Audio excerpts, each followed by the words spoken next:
Thank you for joining us, America. This is the Dave Ramsey Show. Shelley is in Austin, Texas. Hi, Shelley. How are you? Hi, Dave. I'm a little nervous. I'm so excited I'm getting to talk to you. I can't believe this. Well, me too. How can I help? I have a situation that was just presented to me recently by an acquaintance that I go to church with, and he passed on to me a pamphlet from World Financial Group about a business opportunity for women. And it's got a lot of marketing information in it about how women can break the glass ceiling and so on and so forth. And I did a little bit of research online about the company, and it looks to me to be like a multi-level marketing division of maybe. I know they're a large company that they own several, like Transamerica and some other Nationwide Insurance and some other companies that we know by name. And so I guess I'm just calling to seek your advice. I was kind of considering it as maybe going in as I currently own my own business. I own a maid service, which is a lot of hard work. But I was looking at this as possibly a part-time opportunity, but I don't have any experience with these multi-level marketing companies and what's involved with them as a job opportunity. And so I just thought I would seek your advice. Okay. Well, let's talk about multi-level marketing, or network marketing as it's sometimes called, just in general, before we talk about World Financial. Multi-level marketing in general is fine. There's nothing wrong with it, in essence. The upside is that you are obviously selling out there in the marketplace. You control your destiny. There is no glass ceilings. There's no it's kind of the wild, wild west. Whatever you can figure out to get done, you get done within the guidelines of how you get paid at that company. And, there have been people that have made serious money in those over time. And I know people that make over $1 million in 4 or 5 different ones. Okay, and so there, in that sense, there's a legitimacy to it. It's a real thing. Sometimes people call it a pyramid scheme or something like that. It's not a pyramid scheme. Okay. Pyramid scheme, the last man standing gets nothing, and that's not true of a true multi-level, because a product is actually being sold in there. From a technical standpoint or a legal standpoint, then that's kind of the good side of the multi-level. The bad side of the multi-level is you need to understand the business that you are in.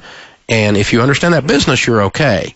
And the business you're in is not the financial business in this case, or whatever they do. The business you're in is recruiting. And you're constantly recruiting. Everyone is a recruit. And so if you don't recruit people, because your fallout is very, very high. The vast majority of the people that are recruited into a multi-level are gone within 3 or 4 months, but certainly within a year, almost nobody's there. Okay, a year-long person in your hierarchy in most of these things is very rare. Now, when you get one of those and they go build their own hierarchy, of course, that's where some serious money starts to happen, right? And so you're, I'm sorry, Dave, excuse me. So you're not making money selling financial services? Not if you want to make more than minimum wage. Okay. Because you're going to be, in the case of Amway, you're not making money selling the products that Amway sells. You're making more money getting people on your team that get people on their team, that get people on their team, that get people on their team. Okay. And so you're hiring and training a high turnover sales force if you want to make some money. You're not going to make $100,000 a year in a multi-level organization working 3 hours a week. If someone told you that, that's a lie. Right. Okay, nothing does that. That's legal. Right. Yeah, to me that's common sense, and just from the But some of these people run around hyping, and they say, here's my check. I made $100,000 last month. Yeah, you did, but we need to understand, you've been fighting this thing, and you're a great recruiter and a great sales trainer, and you're growing a large, large organization, and that's how that happens. It doesn't just happen by going door to door selling stuff. Yeah. And so that you got to understand, if you want to get in the sales training and recruiting business, that's what you're doing. You're fine. Now, I don't know much about World Financial Group. There's something running around in the back of my head, and I'd have to go look it up, that's ringing a real negative bell. And I have read some negative things about them. I can't remember what it is that they were doing, but there was something they were doing that was like, it was a tax avoidance, I think. It was like the income tax is not a valid tax, and we can show you how not have to pay your income tax. There was one group doing that, and I'm not sure that's this group. But there was a group running through the churches called Something World Something that did that a few years ago. I hadn't heard from them in a while, so I kind of thought they went out of business. But it was something along those lines. And so if they're doing that stuff, stay away from them. Right. Because income tax, wasn't ratified by the last state, so it's not constitutional and all this bunch of crap. Hey, they put 3,000 people in jail last year for not paying their income tax. Don't be out there involved in something like that. No. So, no, we pay our taxes. And I got to tell you, I really question, and I don't know, but as soon as I hear it, my BS meter goes off when they say they own Nationwide. Yeah. It might be more like there's a conglomerate that owns Nationwide that also owns them, and Nationwide's huge, and they're a little wart on the end of somebody's toe. And I think that's true, Dave. I'm sure I misphrased that. Okay. I think the company is, and I don't know if I'm pronouncing it correctly. I think it's AEGON, something like that. I'd have to pull it up on the web. I don't have it in front of me right now, but it seems to own. A lot so of unless you were sitting around before your friend came up to you and thinking to yourself, I'd really like to be a sales trainer in the financial world, this is not a fit. Right, and this was totally unsolicited, and I have a mortgage processor and underwriter background. I was in that industry for almost 20 years, and I decided I didn't want to sit in a cubicle anymore, and I wanted to own my own business. Good for you. So, that's what we're doing. But I think I would put my time. I think I'd personally put my time into that. Right, is what I would do.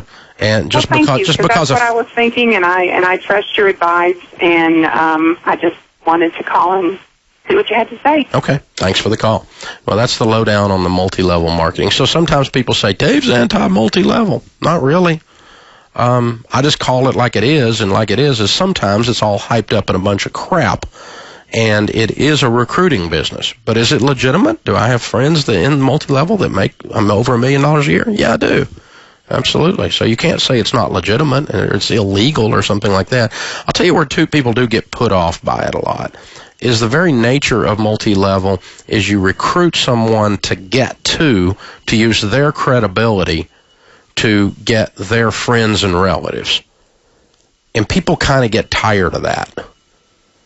They get tired of, hey, I started this new thing, I want to come by and show it to you, calling up for a meeting thing. And I've gotten to where I'm honestly fairly direct with people. I try to be kind, but I'm fairly direct with them that are friends and that get in these things. And no, I kind of have a job.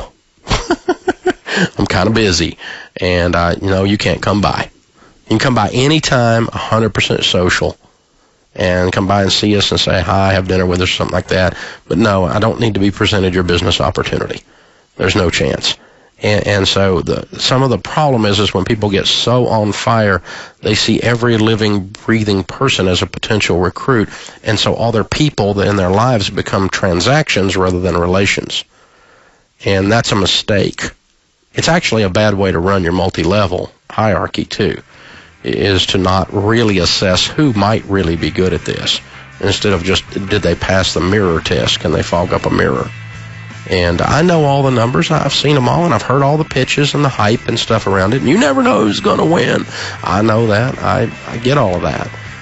But I'm also understand that many people view these things as just relationship rape, where you just go around and take advantage of all your relationships. They call it working their natural market.